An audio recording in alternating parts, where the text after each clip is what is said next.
Hawu ngibingelele bafowethu kuntambama njena. Yebo bafowethu, nansi-ke indoda okuthiwa uButhelezi wezimnyama.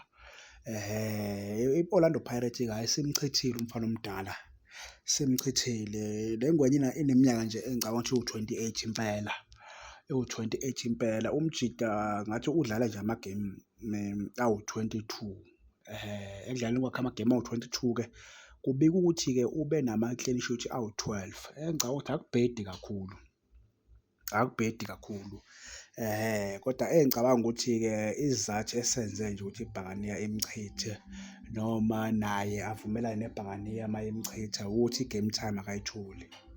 Ya, i-game time vele hhayi akayitholi, uzolokhu edla ibhentshi waya waya ngoba phela uShayini akalimalimali, yabo akalimalimali uShayini. Uwumuntu engicabanga ukuthi last season uyidlale wacishe uyiqedile vele, yabo. So akazange aze alimalimala nje futhi azange aze athola ikhadi. So uma kuthi kanjalo kuba kubi kuwe noma kuba isithombe esibi ukuthi udla ama-ayisi isizini yonke.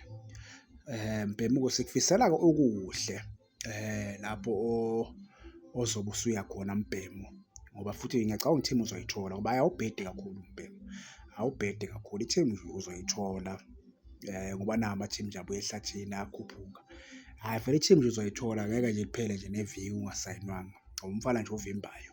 Noma-ke nje ziba khona-ke ngisho lapha nalapha kodwa nje akubhedi kakhulu Mbhemu. Akubhedi kakhulu Nkosi yami Mbhemu, sikufisela inhlanhla-ke Mbhemu ukuthi-ke la uzobe uya khona uyithole i-game time, ube i-first choice goalkeeper. Danko.